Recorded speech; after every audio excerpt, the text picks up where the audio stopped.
rencana Prabowo Gibran menambah nomenklatur kementerian pada kabinet mendatang menjadi perdebatan di masyarakat. Secara hukum, penambahan nomenklatur kabinet harus merevisi undang-undang yang ada sekarang.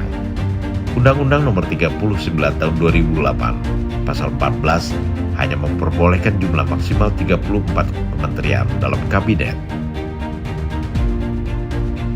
Untuk merevisi undang-undang itu, harus ada pembahasan dari DPR.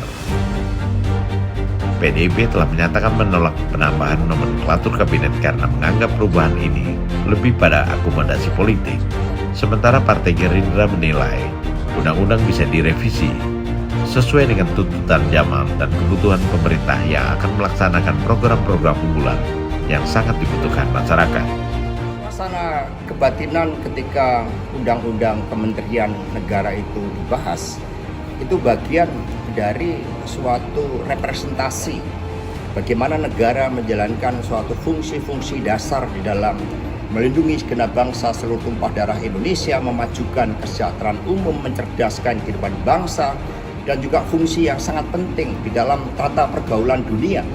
Sehingga itulah yang kemudian dijabarkan di dalam pemerintahan, dan kemudian ada yang mandatori oleh Undang-Undang Dasar seperti tentang Kementerian Luar Negeri, Kementerian Pertahanan, Kementerian Dalam Negeri, kemudian fungsi-fungsi dasar yang dijalankan oleh negara seperti kesejahteraan sosial, kemudian keuangan negara, dan sebagainya. Sehingga hal-hal yang mandatori itu dibahas di dalam undang-undang kementerian negara tersebut, yang tentu saja juga melihat bahwa seluruh desain dari kementerian negara itu kan bertujuan untuk mencapai tujuan bernegara, bukan untuk mengakomodasikan seluruh kekuatan politik.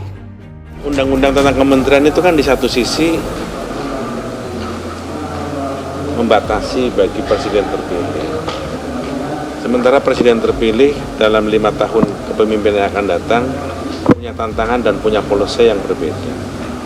Apakah nomenklaturnya akan diubah, ditambah, atau digantikan, itu saya tidak tahu.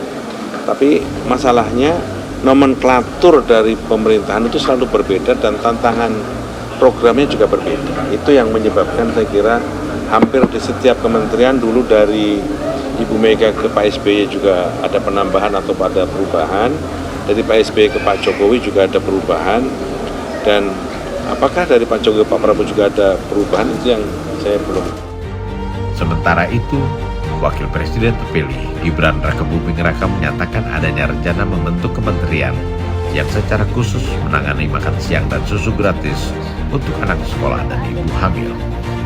Hal ini diperlukan karena program makan siang gratis akan menjadi program nasional yang cukup besar. Ya, karena melibatkan anggaran yang besar, distribusinya juga tidak mudah, logistiknya tidak mudah, monitoringnya juga tidak mudah. Ini makanya harus kita pengen program ini benar-benar bisa berjalan, karena kita pengen program ini benar-benar bisa impactful, benar-benar bisa dirasakan oleh anak-anak sekolah. Tapi tunggu dulu ya, ini belum pasti kok. Ini kan masalah kementeriannya itu belum pasti, ditunggu aja. Penambahan nomenklatur atau pos kementerian sangat ditentukan oleh visi misi yang diusung oleh presiden terpilih. Kabinet dibentuk untuk melaksanakan visi misi dan program-program yang diunggulkan agar segera dapat dirasakan oleh masyarakat. Tudingan bahwa penambahan nomenklatur kementerian hanya bagi-bagi kekuasaan atau power sharing memang tidak dapat dielakkan. Namun karena tekad Prabowo Gibran akan langsung tancap gas bekerja seusai dilantik, maka tudingan ini menjadi kehilangan makna. Walaupun toh ada penambahan, nggak ada soal. Tinggal ubah undang-undangnya, tinggal diubah undang-undangnya sesuai dengan kesepakatan politik, mungkin antara DPR dengan pemerintah atau misalnya ke Mahkamah Konstitusi. Tapi yang paling penting ya harus ada garansi dan jaminan tambahan menteri ini bisa menerjemahkan bagaimana visi misi Prabowo dan Gibran itu bisa tuntas, bisa selesai, dan bisa cepat. Tanpa itu semua, maka wajar kalau kemudian penambahan nomenklatur itu hanya bagian dari sharing power. Sharing power. Hanya sharing power. Makanya uji materi dari penambahan nomenklatur itu adalah kerja yang semakin cepat. Makanya di berbagai kesempatan saya selalu mengatakan, jangankan 40, Alwi, 100-150 kementerian pun bisa. Juga oke. Negara ini harus hadir dengan segala kekuatan politiknya, Oke. dengan resource, dengan anggaran.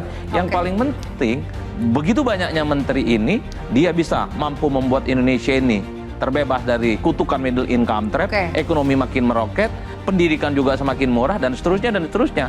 Tanpa itu semua, bahwa sharing power itu akan menjadi penebalan yang akan terus disampaikan kepada publik.